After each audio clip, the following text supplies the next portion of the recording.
je suis bien placé pour wax ci parce que 2019 man mii candidat laa woon bi ñu dugalee suñu dossier parrainage dañoo éliminé nit ñu éliminé ko plus de 20 candidats lépp étudier nañ ko ba génne ko ba mu leer nañ bi ñu taxawalee parrainage dañu génn ci élection législative mu am 47 listes yoo xam ne ci ëpp pouvoir bi moo ko fi tegoon ñu ne léegi nañu fexe ba élection yi du ku nekk moo bëgg a nekk président et cetera ñëpp d'accord ci principe bu parrainage ñu commencé ko waxtaanee ñu mujj waxtaanee ko ñoom kese parce que bi ñu koy voté waa assemblée nationale député opposition yi dañu génn loolu rek dafa waroon tax ñu arrêté ko parce que processus électoral lépp loo ciy jël mu am importance ñëpp ko war a waxtaanee donc parrainage bi ça a été voté seul par le pouvoir loolu mu leer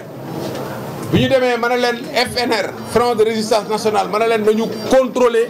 naka la ñuy contrôler parrainage ñu def manifestation pour def ko ñu bàyyi leen ñu contrôler fichier bi nga xam ne ngay defee parrainage joxuñu la ko parrainage du affaire clé kese fichier bi dañ la ko war a jox fichier bi joxuñu ko kenn avant le parrainage te ñu laaj la ci 0,8% loolu la woon donc boo ñëwee ñu lay contrôler base bi ñu lay contrôler amuloo ko donc boo dugalee sa clé boo leen joxee clé ba pare dañuy am sa donnée lu leen neex mën nañ ko ci def mën nañu modifier fichier bi sur la base des clés que tu as donné kenn soxlawul yore parrainage nit avant de contrôler sur place boo indee sa parrainage mën nañ ko ubbi sur place contrôler ko sur place kenn soxlawul yore sa clé 1 minute avant loolu ndëgg sërëx la donc du affaire clé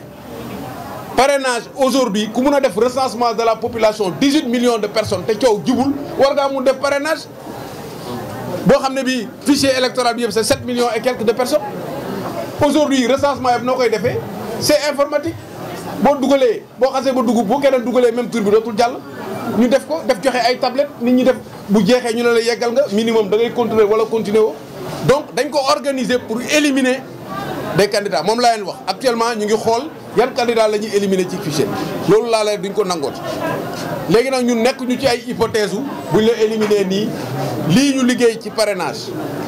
xam niñ ko defee parce que erreur matérielle yi lañ doon reyee nit ñi léegi logiciel yaa ngi fi soxlaatoo sax erreur matérielle boo dugalee numéro carte d'identité bi mu génnal la tout mu taxaw loolu mënatuñ la ci éliminer loolu jeex na bu dee doublon interne la logiciel yaa ngi fi koo bind ñaari yoon mën nañ ko éliminer loolu mënatul am léegi li des mooy doublon externe tirage au sort bu njëkk ba njëkkante la woon léegi tirage au sort bu ñu defee tirage au sort doublon externe am nga 48 heures pour régulariser donc normalement ku def sa parrainage normalement kenn waru la mun a éliminer boo motalee def régler respect règle yi kenn mënu la éliminer mais nag suñu la joxul fichier bi ba pare logiciel bi nga xam ne moom mooy contrôler li ñu ko commandé kenn xamu ko évidemment ku dugg ci parrainage bi mën nañ la éliminer bu ñu la naxee loolu mooy combat bi ñuy mener au niveau de FIT ah Front pour l'inclusivité et la transparence des élections moom la ñuy mener au niveau de F24 donc c'est le combat politique kenn amul droit di éliminer ay candidats parce que da nga leen ragal kenn amul droit di éliminer ay candidats di leen dugal ci ay dossiers judiciaires parce que da nga leen ragal démocratie nag moom mooy taaral réew transparence su élection moom mooy hommage u démocratie et Sénégal dañ fi gëj a am transparence su élection léegi nag loolu moo dakk on n'acceptera plus qu'on élimine des gens ñu naan bu bàyyee kii mu bokk bu bàyyeewul kële mu bokk loolu moo amatul donc du affaire u clé on n'a même pas besoin de clé de contrôler ou de déposer des clés au moment du contrôle boo ñëwee nga indi sa parrainage ñu dugal ko dugal logiciel boo xam ne yéen ñëpp a ko waxtaanee bu ko tourné dinañ xam li nga am ñun ñii suñ bi ñu tourné suñu logiciel xam nañu li ñu validé xam nañu régions yi ñu validé ak yëpp boo ñëwee bëgg ñu gëmloo ne Modou Diop mii ak carte d'identité bii ñu parrainé wuñu duñ la ko d'accord yow nga joxe sa carte d'identité ñu ñëw vote recopier ko dugal ko ci machine bi vérifier waxoo ne amul doublon waxul naka la ñu éliminer 2019 16000 parrains ñu ne ñu seen 16000 parrains yi ah nekkuñu région yi nga xam ne yi fa nga leen def ñun ñooy defaate ci région ñun carte d'identité lañuy jël recopier ko boo nekkee Kaolack lañ lay def ñoom ñu ubbi ne la non nekkul Kaolack fu mu nekk ñun su yoon dafa nekk fu mu nekk carte d'identité bi li mu nekk loolu la ñuy recopier amuñu fichier 16200 et quelques loolu yoon la waa nit même bu la parrainé bu nekkul Kaolack est-ce que du sénégalais même boo ko compté wul ci quota wu région yi nga compté ko comme parrain 16000 et quelques 23000 ñu ne la ñii nga def 23000 nekkuñu ci fichier bi far te fichier bi ku ñu defal sa candidat mën nga voter kay yaa ngi ci fichier bi. doublon interne on avait 3000 loolu sax baal lañ leen ko même boo amee doublon interne boo amee 3000 kay 1500 yi mën nañ ko jël ñu ne la kii da nga ko bind ñaari yoon nga jël benn yoon bi éliminer beneen bi mais ñu éliminer 3000. doublon externe 10 000 ñu régulariser ko dans les 48 heures après avoir fait tout ça on était à 55 000 parrains et pourtant on nous a éliminés ñu def recours conseil constitutionnel ñu ne ñu vous n'avez pas apporté la preuve alors que tout était démontré c'est de l'arbitraire.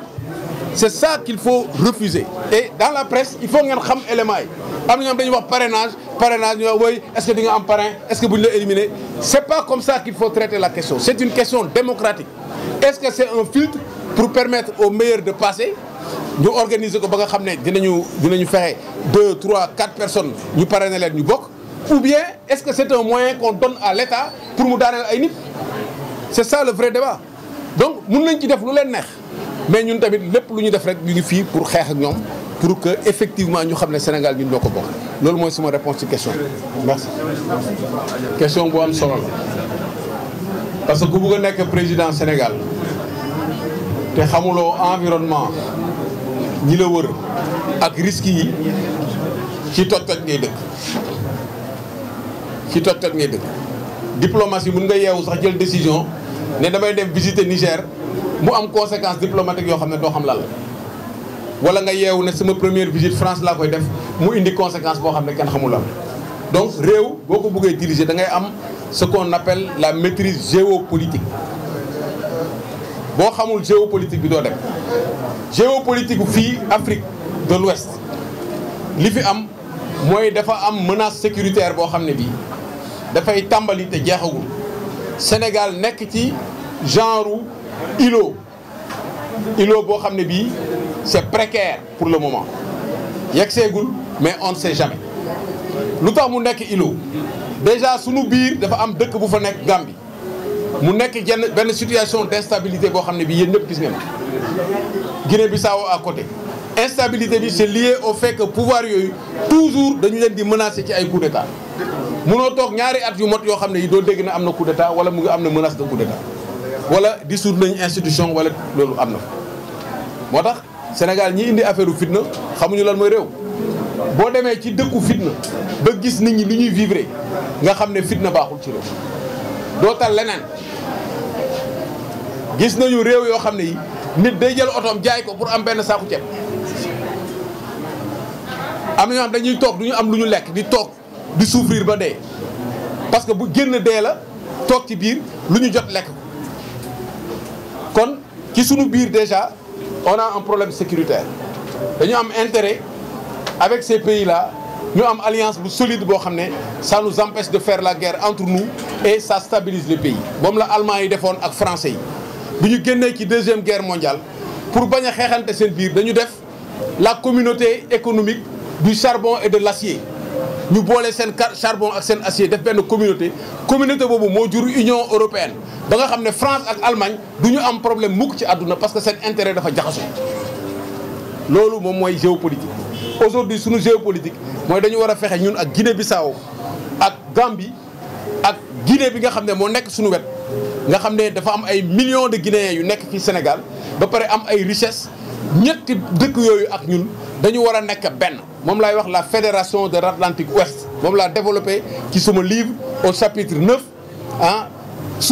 mieux s'ouvrir à l'Afrique maa ngi préparé livre boo xam ne bii mu ngi tudd vers l'Afrique du futur la fédération de l'Atlantique Ouest ma démontré ni ñu koy taxawalee lépp ci wàllu télécommunication ci wàllu économie ci wàllu monnaie ci wàllu énergie du début à la fin loolu moom mooy avenir pour stabiliser la sous-région. maintenant boo yéegee tuuti dafa am réew yoo xam ne dañu am ay coup d'état yi li ko indi mooy ñi fa nekkoon dañu bëggoon garder pouvoir moo tax affaire troisième mandat c'est extrêmement dangereux moo tax ñun dañ ko régler suñu livre 10 ans nga am droit séjour quelles que soient les circonstances mandat de 5 ans 2 fois au cours de ta vie 10 ans nga am amul benn prox ndoll boo mën a jaar kooku boo ko réglé dévolution pouvoir bi dañ ko war a sécuriser au niveau de l'Union africaine mu am ay règles yoo xam ne yi kenn du ko bët kon Guinée dafa am problème boobu Mali am problème boobu Niger am problème boobu Burkina am problème boobu ñeenti réew yooyu est-ce que amul ay coup d'état ay militaires ñoo fa nekk actuellement bi ñu leen bund xataale gis nga Niger Mali ak Burkina Faso taxaw nañu ne dañuy taxawal seen monnaie bopp am nañu richesse yi war loolu c'est une initiative boo xam ne war nañ ko surveiller avec attention parce que bu ñu ko organiser ça peut donner de très bonnes solutions bu ñu mënee négocier am ay clauses de stabilité parce que ñoo xaw a bokk économie négocier bu baax ak l'UEMOA xam naa ne loolu tubaab yi du leen neex ak nu ñuy négocier ak Nigéria loolu mun na nekk quelque chose donc foofu dafa am instabilité parce que c'est des militaires on va vers des élections des contestations dina ñëw donc ci wàllu géopolitique loolu lu ñu war a surveiller Sénégal warul am xaar ma yàlla ak ñooñu am na position yoo xam ne boo ko jëlee da ngay mettre en mal ce pays te ñooñu dañu am benn économie bu ñu am ak ñoom gis nga ni ñuy def ak Mali kon loolu un chef d'état bu war a ñëw fii Sénégal ak contexte bi ñu am nga xam ne dañu war a am pétrole am gaz war ko exploiter dafa war a comprendre enjeu yi kuy parax yi ñëw jox leen ma Sénégal ñu jox la ko nga alak ñu ñun ñëpp loolu il faut que ñu éviter ko élection yi jëm du élection caaxaan du da ngay yeewu rek dem ñun dañu fekkee ay corridor yoo xam ne dañ ko doon defar bu ñu jëlee ay mesures ne kii dootu fi dugg yëpp dañ koy organiser de A à Z xam nañ enjeu yi ci nekk enjeu alimentaire yi nit ñi ravitaillement yi usines yi war a dox yëpp ak armes yi nga xam ne day circuler ak terroristes yi nga xam ne dañ ciy profité ak djihadistes yi nga xam ne dañ ciy profité donc instabilité boobu bu xasee ba bët bu miir bi daanoo comme miiru Libye bi mu daanoo gis nga situation bi mu am Mali avec Touareg miir boobu bu daanoo nag ba yegg si ñun mu ngi mel ne vague buy ñëw bu ñëwee mënoo ci tus fi ngay nakk di léemu rek doo ci mun tus kon foofu la ñu toll Sénégal c'est tellement sensible que élection yi du caaxaan donc sur le plan géopolitique c'est la question principale candidats yi lañ leen wax fan la ñu jëmale réew mi quelles sont les mesures qu'ils doivent prendre pour def la yan négociation la ñu war a def yan dëkk la ñu war a defal alliance fi mu nekk nii ñun dañu war a dëgëral suñu relation ak Guinée dëgëral suñu relation ak Guinée-Bissau dëgëral suñu relation ak Gambie mu nekk benn bloc bu ñu ko defee ñu boole suñuy monnaie taxawal suñuy monnaie bopp discuter ut ay clause de stabilité ba pare def ay convention ci monnaie yi ci parité ba ñuy am flottante développer suñu économie jël bauxitu Guinée ak suñu gaz defar aluminium jël feeru Falémé ak sunu gaz defar ko organiser tourisme bi organiser lépp entre Gambie Guinée-Bissau ba nga xam ne réew mi dina amaat naataange boo xam ne dinañ mën a exporter ay produits développer agriculture développer pêche développer élevage loolu dafa am solo loolu nag la ñu war a def et loolu tëgg nañ ko ba mu leer nañ ci Sénégal kon loolu tax ñu ñëw pour yeggali ko incha allah jërëjëf. document bu ñu leen jox boo xam ne dafay tënk yenn urgence ndaw yi di dem ci géej gi dafa nekk problème boo xam ne mënul xaar moo tax ñun dañu proposer ñu considérer ko comme une calamité sociale bu ñu ko considérer comme calamité sociale ñu jël toutes les mesures pour interdire les sorties irrégulières mais en même temps comme génn ak dugg c'est une liberté, il y a un droit à la mobilité dañuy soutenir nit ñi ci mobilité dañuy taxawal benn fonds boo xam ne 500 milliards lañ ciy teg immédiatement ça fait partie des premières mesures jagal qu'il faut faire boo taxawalee sa fonds 500 milliards nga fexe ba xale yi nga xam ne yii dañ ci am ay gaañu dañ ci am ay rëq-rëq nga organiser l'indemnisation ñëpp ñi nga xam ne dañu am ay projet fii Sénégal wala ñu war ko fi am booy négocier ak ñoom da ngay négocier ak ñoom en même temps des quotas de visa ce n'est pas normal que nga ñëw dans un pays am fi ay marché boo xam ne c'est des milliards te doomu dëkk boobu bu nga dem sa dëkk pour liggéey te mënuñu fa dem te ñu soxla leen donc la négociation se fera sur des quotas de visa mais on va fermer complètement on va mettre tous les moyens pour que xale yi bañ a génn mais en même temps dañ leen di sensibiliser pour ñu génn loolu mooy les premières mesures qu'on va prendre en attendant maintenant dinañu taxawal Diaspora SA Diaspora SA benn société la boo xam ne bii ñi nekk diaspora yëpp ñoom ñoo ciy cotiser dafay am benn compte courant boo xam ne 300 milliards la 300 milliards c'est rien parce que diaspora bi rek li ñuy génnee par année di ko yónni Sénégal ëpp na 1500 milliards donc loolu boo ci jëlee 300 milliards ci seen cotisation fonds la boo xam ne bii li ñuy soxla yëpp dinañ ko mën a def non seulement dinañ organiser seen séjour mais dinañ mën a dellu si facilement donc loolu c'est une mesure boo xam ne ñun on l'a calé ñun mesure bu ñu proposé du mesure boo xam ne bi dañuy toog di réfléchir di xool ndax suba nii lañ koy étudier yëpp dañ ko étudier ba pare dañuy yëkkati dossier bi rek commencé ko liggéey loolu moom mooy suñu proposition ci xale yi nga xam ne dañuy dem jërëjëf. ñu ngi leen di sant bu baax di jéggalu ci yéex a tàmbali bi di leen wax ne tey dama dellu si Sénégal bi ma nekkee bitim réew du fa liggéey lu toll si ñeenti at bu ci mujj mooy Congo mooy Bénin bi nga xam ne directeur général adjoint des douanes laa fa nekkoon. tey nag ma dellu si ci réew moo xam ne mooy sama xol mooy Sénégal di leen sant bu baax di sant ñëpp ñu nga xam ne ñii yàgg nañu ànd ak man ci gis-gis boobu xam ne politique du métier da ngay am métier di liggéey léegi nag jot na ñu ñëw dellu si consacrer suñu temps yëpp ci yeggali liggéey bi nga xam ne bii tàmbali woon na li ma bëgg nag mooy encourager ñi nga xam ne ñii ñoom ñooy presse bi parce que fii mu nekk nii seen traite la su ñu nee seen traite la mooy moment la boo xam ne ñëpp a leen di soxla mais moment la boo xam ne aussi dafa sensible ci la lépp mën na leen dalee fii moo tax ñu leen di encourager di leen wax ne feek yéen a ngi ci seen indépendance feek yéen a ngi def seen liggéey dinañu ànd ak yéen ci loolu di ngeen ñu gis à vos côtés ngeen xam ne mun ngeen compter ci ñun. dellu si naa nag parce que Sénégal moo ko laaj fii ñu toll nii liggéey bi ñu waroon def nañ en 2022 bi parti bi ñëwee ne ma dañu bëgg nga nekk suñu candidat en 2024 dama leen ne ci ay sart parce que nekk président du loo xam ne da ngay yeew rek ñu tabb la jiital la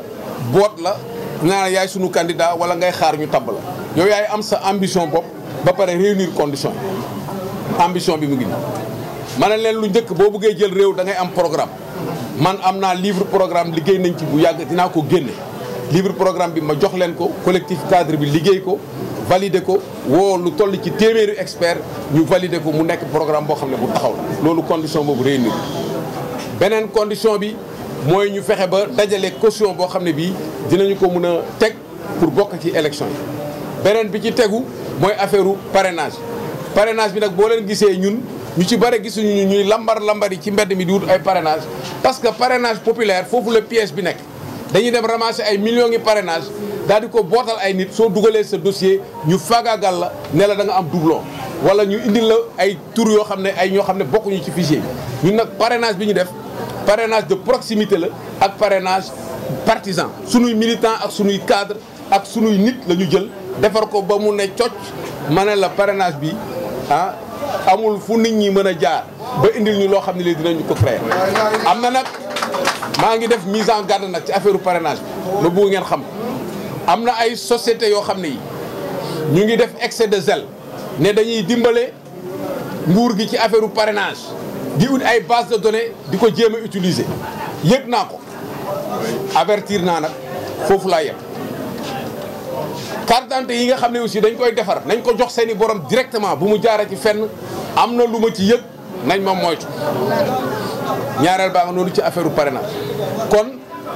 sondage yi aussi am na ay sondage yu nit ñi def gis nañu ay progression li ñu doon yaakaar yëpp ci seen calcul dafa daanu léegi ñu ngi fexe nu ñuy faagaagalee nit ay nit ñu jox leen ay recommandation naan leen diw bu bokkee day gagné diw bu bokkul day gagné yëg naa ko kon nag moytu leen ñun avertir nañu mettre nañ leen en garde élection yi dañu bëgg mu jaar yoon te bu ñu bëggee mu jaar yoon dañ ci war a taxaw yéen nag presse bi dafa am benn rôle boo leen ci war a jouer rôle boo xam ne dafa am importance sunu instance taxaw na ñu ngi pare tournée jataayu Falkama dinañu dem déglu nit ñi waxtaan ak ñoom fu ne xam ci lan la ñu nekk defal leen ay proposition complété loolu ku amul parti doo ko def pare nañu loolu léegi yëpp dellu si nañu li des nag mooy taxaw ci élection yi loolu dinañ ko def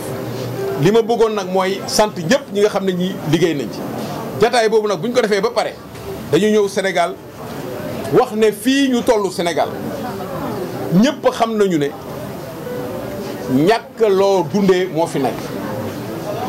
ñàkk jàng moo fi nekk ñàkk xëy moo fi nekk ñàkk kaaraange moo fi nekk ak ñàkk wér mooy juróomi góom yi nga xam ne yi moom mooy góomu Sénégal ci góom yooyu yëpp dañ ci am solution mu nekk suñu programme mooy tabax képp ku ñuy weddi wala képp kuy werante ak ñun ci tabax ngay werante ak ñun duñu duggati ci détail programme lu ne nga ne lii laa am lii laa mën def ñu ne la lii la ñu am lii la ñu mën a def kon nag foofu la wax ji nekk ay politique gu ay débat yoo xam ne amul solo ñun duñ ci dugg li am solo mooy fan nga bëgg a jëmale réew mi ban cap nga bëgg a jëmale réew mi ndax nag Sénégal dafa bare ay stagiaires ak ay élèves ak ay étudiants yoo xam ne dañu bëgg ñu jox leen réew mi ce n'est pas possible réew du affaire caaxaan l'État c'est du sérieux am na document bu ñu def bu ñu ci def je suis prêt à gouverner le Sénégal dans l'harmonie et la paix expliquer nañu lépp lu ñu war a def et on est déterminé kon nag tey géew gi am na gan géew gi am na gan géew gi am na gan kon nag ñu ngi leen di déglu on est à votre disposition di déglu seen laaj wasalaam jërëjëf. Je rappelle que l'objet de ce qui nous réunit aujourd'hui est dû à l'accueil chaleureux réservé au président Boubacar Camara par son parti de la construction et de la solidarité PCS Djengou Tabar, après avoir posé un acte fort, la démission au poste de directeur général adjoint des douanes du Bénin. Sans plus tarder, sous vos applaudissements, veuillez accueillir le président Boubacar Camara pour faire une conférence de presse.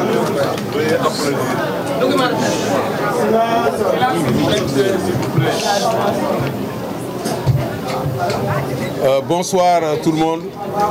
Je voulais d'abord présenter mes excuses pour le retard enregistré. Je voudrais vous remercier de votre présence. Cette rencontre marque mon retour définitif au Sénégal après un séjour professionnel à l'étranger, plus récemment comme directeur général adjoint des douanes du Bénin. Permettez-moi de remercier les autorités béninoises de m'avoir offert l'opportunité de me mettre, après l'avoir fait dans mon pays, au service d'un pays africain frère, de surcroît dans le corps d'élite de la douane, un domaine d'activité qui, en plus d'être une chair collée à ma peau, m'a mis le Bénin dans le cœur. Chers journalistes, hommes et femmes de médias, je voudrais avant tout vous encourager pour le rôle que vous jouez dans la démocratie. Dans cette période sensible, votre responsabilité est encore plus lourde. Vous méritez respect et soutien. Vous devez veiller à votre indépendance avec courage et intégrité. Dans cette direction, vous nous trouverez toujours à vos côtés. Je suis de retour au Sénégal, que je n'ai jamais quitté. On ne quitte pas son cœur. Je suis revenu pour me consacrer en plein temps au parachèvement de l'entreprise de conquête du pouvoir dans laquelle je me suis engagé avec foi et détermination. Comme vous le savez, nous empruntons la dernière ligne droite vers l'élection présidentielle du 25 février 2024 avec le sentiment d'avoir accompli des pas importants avec le Parti de la construction et de la solidarité, PCS Djengou Tabar, sous la conduite de son secrétaire général, M. Mor Ndiaye. Lorsque, en 2022, le bureau politique m'a proposé d'être le candidat du parti, nous avons échangé sur les conditions à remplir pour faire aboutir cet important projet. Les unes dépendaient de moi, les autres du parti. Toutes sont à présent réunies en attendant la tenue du premier congrès ordinaire d'investiture prévu le 24 décembre 2023 au Grand Théâtre National de Dakar, consacrant l'investiture du candidat. Chers journalistes, hommes et femmes de médias, j'ai le plaisir de porter à votre connaissance que les instances du parti sont installées aussi bien au niveau national qu'international, qu'au niveau national que local. Secrétariat politique, bureau politique, comité directeur, commission technique, collège des sentinelles, collectif des élèves et étudiants, collectif des cadres, collège des sages et personnalités morales, ainsi que les comités locaux au niveau des communes, départements et régions. Le programme économique et social Tabax est validé sous l'égide du collectif des cadres. La caution est mobilisée, le parrainage est bouclé et Kama est prêt à gouverner le Sénégal dans l'harmonie et la paix. Il est de retour. Je voudrais féliciter tous ceux qui, de près ou de loin, ont contribué à ces avancées significatives dans la rigueur, sans tambour ni trompette. Chers journalistes, hommes et femmes de médias, dès demain, s'il plaît à Dieu, nous entamons une tournée nationale et internationale dénommée Jatayu Fal Kama. Nous nous rendrons dans tous les coins et recoins du pays et dans la diaspora où nous attendent avec impatience, ferveur et espoir nos militants et sympathisants, mais surtout les populations à qui nous allons proposer des solutions aux intenables difficultés qu'elles vivent et leur demander de nous soutenir dans la construction du Sénégal. Nous avons un seul message, Tabax, construire. Aujourd'hui, je reviens au Sénégal, au moment où l'inquiétude a atteint son comble à cause de 5 grands maux qui gangrènent notre pays. La pauvreté, l'ignorance, le chômage, l'insécurité et la maladie. Notre pays traverse également des moments de doute